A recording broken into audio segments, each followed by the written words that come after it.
All right, so PPE use and care. So, of course, what are we talking about? Protective equipment, right?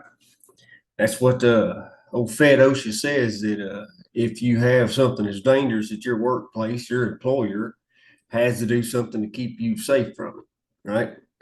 The key thing I want you to understand and remember about this is there's another P in there, right? It's not just protective equipment, it's personal protective equipment. And that's the big thing about it. This stuff is solely on you to wear, you to take care of, you to utilize it. Because at the end of the day, man, the boss man ain't gonna be sitting over your corner or over your shoulder being, hey, put your safety glasses on. Hey, did you put your FR on? That's not what they're there for, right? This stuff is issued to you and you have to take care of it. We're gonna be talking about hard hats, safety glasses, blankets, hoses, all that good stuff. We'll be covering all that in here and throwing out some little snidbits here and there of some different stuff that I'll be honest with you, I didn't know when I got into this, and just information I think is good to know. Talking about storage, testing, cleaning, maintenance, how to take care of this stuff, uh, all that kind of jazz throughout this program. So let's get into hard hats. With your hard hats, of course, uh, one of the things that I didn't know coming into this was, I figured like a hard hat was like a good pair of boots. You break it in, you get comfortable, you just sort of keep it. I kept my first hard hat for 10 years. It had all the right stickers on there, right? It fit comfortably. Now they got a shelf life just like everything else does. So you got to make sure to know, depending on the manufacturer of the hard hat, 2, 3, 5 years, something like that, depending on the manufacturer of the hard hat. But putting this thing on, you check it for any kind of cracks, any kind of damage. Uh, I don't know who's the rules say that you need to change your hard hat out if it's exposed to a what is it? I think they phrased it as a significant fall or significant impact. So, what does that mean exactly? Like this, if I'm up on a pole and it got knocked off my head and it hit the ground, is that a significant impact? I got to change it out after that, or if somebody knocks it off the top of my head while I'm standing on the ground, is that a significant impact? Right? I I don't know.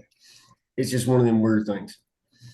Uh, Also, whether you believe it or not, safety guys actually do have a purpose, right? Like if you didn't know it, they actually have a purpose. Uh, this picture right here comes from Oneida, Tennessee. I was over there last year talking to a bunch of guys. This old boy right here was a tree trimmer. He went out, he saw that cool carbon fiber look hard hat. He's like, man, that's awesome.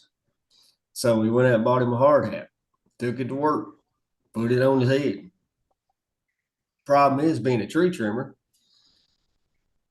he is supposed to be in class E, but you don't know there's three classes: type C, type E, type G. Depending on the type, it's depending on whether or not they're electrically rated or not. Him supposed to be in a type E, he wasn't. He was in a type G, and so when he was exposed to an arc, guess what? It's bad enough to be exposed to an arc, but to have your hard hat catch on fire as well, right? Like that just makes for a better day, right? So make sure you know the type of hard hat you have on, what it's capable of doing, and that way that if you want to, express your personality with a cowboy hard hat or whatever, cool beans, just make sure it can hold up to what you're supposed to be doing. Of course, cleaning them off. I don't know who in the cat hair out there is cleaning them with bleach or gasoline, but don't. All right. Don't use any kind of harsh detergents or anything like that. Mild soapy water, all that kind of stuff. Uh, just take care of them, clean them off, right? If you can't like get it all cleaned off, if it looks beat up and damaged, just get another hard hat. Stickers. Oh, everybody loves stickers. Uh, I tell you, this is a gray area sort of thing because I know some places that they won't let you in the gate without the right kind of sticker on their hat. Now it's a catch-22, right? So with the stickers, you want to do your personality, all that kind of stuff. Just be wary. Don't go overboard. Don't put the Mylar stickers on there. They're like a metal background kind of to them because, I mean, that's conductive. You don't want that. Also, the more stickers you put on, the less you can see the hard hat, right? You can't tell if it's damaged, if it's cracked, anything like that. So make sure that, go lightly on the stickers there. Also, like I said, hard hats, depending on the brand, 2 to 5 years. Heck, even the inner workings of the hard hat, right? The harness on the inside of the hard hat. That right there is supposed to be changed out every year. I had no earthly idea. I just, about July, that's when you change the sweatband out because it started getting funky. But you actually have to change the entire suspension system out every 12 months. Never knew, never knew. Also, I'll throw this out there. I ain't got a slide for this, but I'll just go ahead and pre-warn y'all. I got a bulletin, I think, or a memorandum from OSHA the other day. I don't know if you guys have seen the uh, the hard hats that you would wear, like if you, I guess, go spelunking or rappelling or whatever. They come down sort of over your ear, and they got a chin strap underneath them. Well, guess what? I think even some fire departments are wearing them. Uh, Google them, look them up. Guess what, fellas? It's coming. It's coming. Google. OSHA started looking into this in 2020, and what they determined is hard hats are awesome to keep stuff from bouncing you and hitting you on the head. Problem is our number one thing is slips, trips, and falls, and a hard hat don't do anything for you if you fall. So they're wanting to change the hard hats we have. Now, I just throw it out there. They started looking into it 2020. It's 2024, and they finally got a memorandum out about it. They don't ever get in a hurry. So OSHA will probably be another 6, 8 years before they actually ever make their mind up and say do this. But just FYI, just FYI. All right, safety glasses. Make sure you take care of these, right? A good moist towelette, something like that, right? Use approved cleaners. Also, man, what's cool about it, and I didn't throw a video in here on it, but what's cool about the safety glasses, dude, if they're stamped Z87.1, right? That ANSI Z87.1, those glasses, those little polycarbonate lenses right there, man, they can take a 10 millimeter steel ball and they will shoot them at like 102 mile an hour at those lenses, and it will bounce off. It will literally bounce off. It's amazing to me. You wouldn't think those little $5 glasses you get out of the warehouse are actually stout, but them things are stout. I'll throw this out there. Yeah, I'm not saying I do this, but possibly have done. Them glasses, right? You might have a pair in your truck and a pair in your personal truck, and a pair on your side by side, and a pair on your four wheeler or something like that, 4 or 5 pair, and you just I'm not saying I'm a company man, but I will say this: if everybody gets 2 or 3 extra pair, that tends to add up. That tends to possibly be something later on in the year. They're spending more money in the warehouse than they are spending on your hourly raise. So, just saying. But take care of them. Make sure that store them properly and make sure you utilize them. Of course, rubber goods, gloves and sleeves and all that good stuff. Just y'all all know you don't want any jewelry underneath there, any kind of something that can damage it from the inside out kind of stuff. Uh, with the rubber goods, if y'all are in gloves and sleeves, we were only in gloves where I come from. But regardless of gloves and sleeves or whatever, here in the state of Tennessee, they want you to air test them, right? So that means you pull your outer cover off, your outer protector off, blow it up, check it for leaks, turn it inside out, blow it up again, check it for leaks. Now, say you were to go to Cali or something like that and work in California, guess what? That's not good enough. state of California, they want you to do air tests and then fill it full of water, test it, dump the water out, turn it inside out, fill it full of water again. Uh, I'm not gonna lie to y'all at all. Uh, that's supposed to be done before each use. Y'all realize that, right? I did it. I did it in the morning before I went up. You know what I mean? I looked at them. I checked them over before I went up and put hands on primary. You know, mainly turn that hand over upside down, or turn your hand over when you run it across that wire. That way your palm's facing up when you hit that wire in case something it makes you jerk, right? I didn't check it every time I went up the bucket.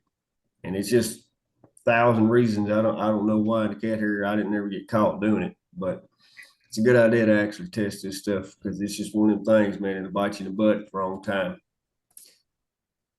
course, they need to be tested every 6 months. I don't know y'all's rotation. I don't know. Most places are 3 months. Some places are every month. They send them off testing. Whatever floats your boat, just know they got to be tested every 6 months. Uh, if y'all have never seen how they get tested, it's pretty cool. I went over to CEMC. They got like a big aquarium, right? Like this gigantic aquarium. They got like a couple of electrodes at the bottom of it. They'll clip the gloves. They'll dip them down in the aquarium, but they'll fill them full of water and they'll put an electrode in the middle of the glove. And so they dip them down in the water. They are able to crank the voltage up in the water up to 20, 30 kV, whatever they need to. And the electrode in the glove is grounded, and they wait to see if it can get across that glove into that grounded electrode. It's pretty cool looking. Just FYI, y'all know too that when they test it, not the entire glove is tested, right? Like it's got to be a little clippy part of bird never gets tested. So of course, like if y'all are in the APPA 17th edition, like I said a second ago, shall be inspected, air test or shall be air tested before each use, right? FR clothing. So hopefully y'all are maybe as lucky as I am, and when y'all have your FR clothing, maybe your spouse does it, right? Maybe your missus does it. Well, hang on, I can't really say that. I guess it's a new day and age, right? Whoever you got at the house does it. All right, fellas, I'm not saying anything but cool beans. All right, so whoever you got at the house might do your laundry for you. That's awesome.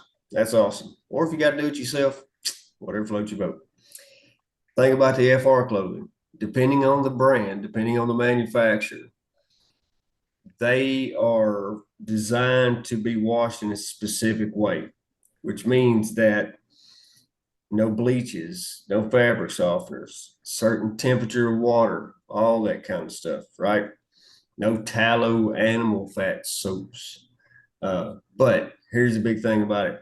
They have to be washed in that specific way because if you don't, you actually take the FR out of it, right? Because a lot of these things are chemically treated to be FR.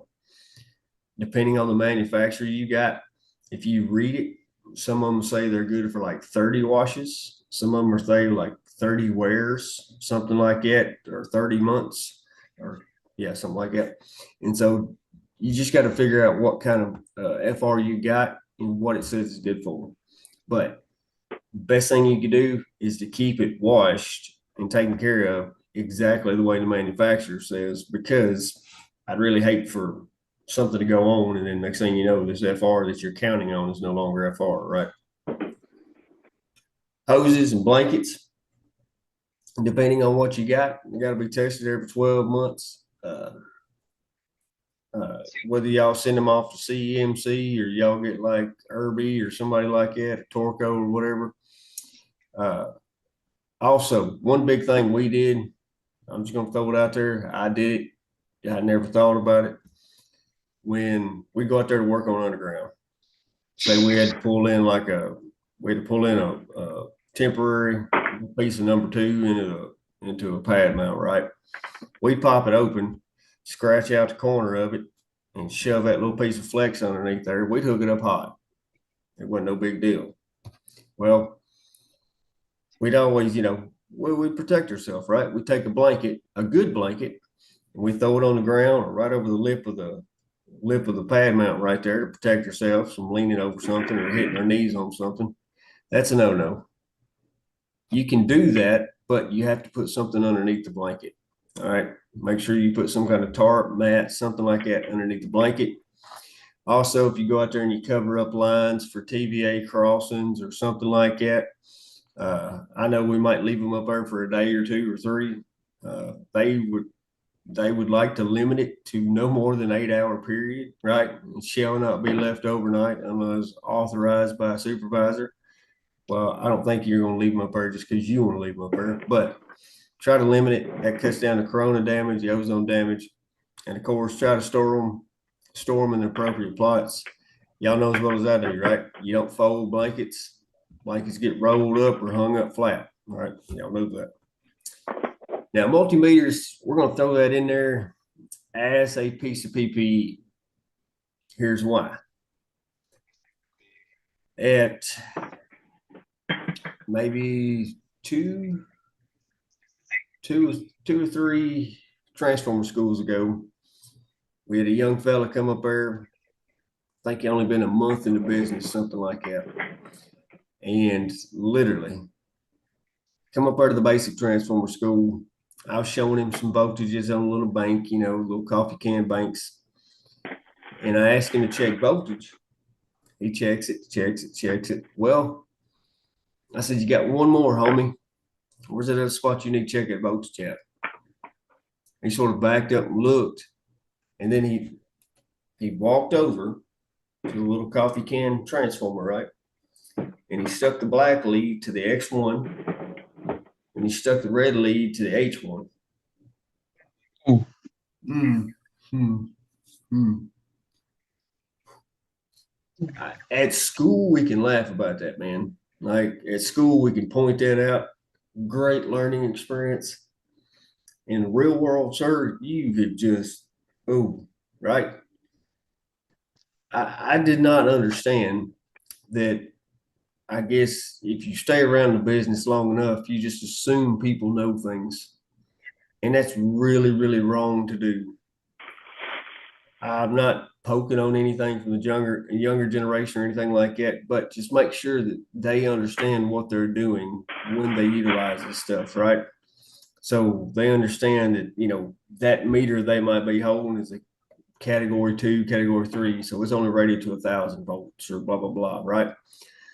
Make sure they understand how to use this stuff, right? I just cannot point that out enough. Plus, if you want to talk about protective equipment or a multimeter, you can almost use it as protective equipment because you check voltages before you start doing things, right? That's just how that works. So, personal grounds, hopefully, hopefully y'all are in the 16th edition of the APPA, and that's where you want to stay. But if y'all are going to get the 17th edition and start utilizing that, just be wary. Just be wary. There's a specific spot in there that talks about equal potential grounding, and you have to ground. Let's see, if you don't use equal potential grounding and you have to bracket ground, you have to wear rubber gloves, even when the line's grounded. So just throwing it out there. Just throwing it out there. Look into it. See what you figure out. See what you like. See what you don't. But as far as grounding goes, just like everything else, proper care, proper maintenance. Take care of it. Make sure it's tested properly. Make sure it's ID'd, right? You got a little sticker on there that says when it was tested. Same thing with putting it on the line. Make sure you brush the line, brush your clamps. Nice, clean, good, tight connection. And then keep your grounds as short and straight as possible, right? One big thing about the short and straight as possible. I don't know if y'all ever seen that video of the ground that's on the coil, right? On the back of a truck, when they heat it up for 1 second, they pull it all off and heat it up at about, I don't know, 12K. What was it? I think it's 12,000 amps or 8,000 amps, something like that. And the wire just sort of flops. They leave it wrapped around that coil, like on a grounding coil on the back of your truck, and they heat it up the same kind of amperage, and it literally just disintegrates, right? So when you're grounding your trucks, them long grounds, pull them off, pull them straight, pull them out, right? Don't leave them coiled up or anything. Anytime you have any damaged, defective parts of the ground, it needs to be removed from service, fixed, or replaced, right? Uh, Also, it's recommended they test them at least once a year and all that good stuff. Fall protection comes with fall protection. I think we're down the last little couple slides here. Talking about harnesses specifically here, right? Make sure that they're eyeballed. Make sure you check them over. Make sure they're in good working order, right? One big thing about them is make sure you cinch them up tight to you, right? One big thing about it is when you put those harnesses on, well, let me back up. You got to clean them. Make sure, warm soapy water, all that good stuff. Make sure they're dried, air dried. You check them for any kind of frays and any kind of stuff missing or anything like that. This is what I'm going to tell you. If you get hydraulic oil and stuff like that on there, you need to get it cleaned or you need to get a new harness. Also, we should just leave a harness in the bucket, right? It always say clipped in the bucket. And I don't care if the guy got in the bucket for me was 300 pounds and I'm 150 pounds. I just go clip it on. The chest strap would be hanging down to my belly button. The straps on my legs would be hanging down to my knees. That's a no-no, right? I tell you why, fellas. I'll tell you why that I don't do that anymore. I went to a conference or a class one time and I heard this story. Old boy did just exactly like I did. He climbed up in that harness, he clipped her in, didn't tighten anything up. He proceeded to fall out of said harness or said bucket. And when that harness jerked up and got tight, it got tight in the wrong spots, fellas. And when it got tight in the wrong spots, it let's see how to put this properly. It tore coin purse. How about that? It tore the coin purse apart, and one of them things fell out and rolled down into his boot. You see what I'm saying? All right, so tighten it up. Tighten it up. It might be uncomfortable, but tighten it up. All right, put it on properly and wear it properly. Just throwing it out there. Throwing it out there. So, with the harnesses also, I'm just going to say this. Well, let me back up. With other fall protection, you're talking about your buck squeeze, your super squeeze, your cinch lock, whatever kind of climbing gear you got. I'm just going to throw it out there. No different than a harness. Eyeball it. Make sure everything's in good working order. There's nothing missing, nothing damaged, all that good stuff. Plus, y'all know as well as I do, right? The climbing gear, 2 foot. You're not supposed to be able to fall more than 2 foot for that thing kicks in. So you make sure you set it properly on the pole. FYI, just a piece of information you may or may not know. In the back of your belt, the back of your climbing belt, there's supposed to be a minimum of a 4-inch gap back there in the very back of your belt with no tools, no pouches, no nothing like that. Reason being is because if you have your belt on and you're standing on the ground and you were to fall backwards, if you had tools or a bag or something like that, you could break your coccyx, which is your tailbone, right? You could fall and break your coccyx. So, hence, there has to be a minimum of a 4-inch gap in the very back of your climbing belt. Never knew that. It's amazing what you understand and know once you read something like the directions or the rules. But all that being said, check over your harnesses, check over your climbing gear, right? Also, your harnesses, just like your hard hats and stuff, have a lifespan, depending on the manufacturer, 5 to 7 years. FYI, your harnesses also, if you're working around electrical work, guess what? We can't go to Cabela's and buy a harness. Our harnesses have to be 40 cal rated, right? They have to have an arc rated. Also, the lanyard in the back, right? It's either got the rip stop or the shock absorber material, whatever you want to call it. right? We got a lanyard that's 6 foot, but that ripstop material is like 3.5 foot. If that has been torn, even by an inch, if it just come out just an inch, nope, can't use it anymore. Got to get rid of that one, get a new one, right? If the harness and your lanyard have been exposed to a fall, you got to inspect the lanyard or inspect the harness. And if it's good to go, you can still use it. The lanyard, nope, it's been exposed to a fall, got to get a new one. That's all there is to it. All right, that's all there is to it. So if it's been exposed to a fall, make sure you change it out. And that's it, man. That's quick, down and dirty. About 30 minutes. I ain't too bad. Let's see here.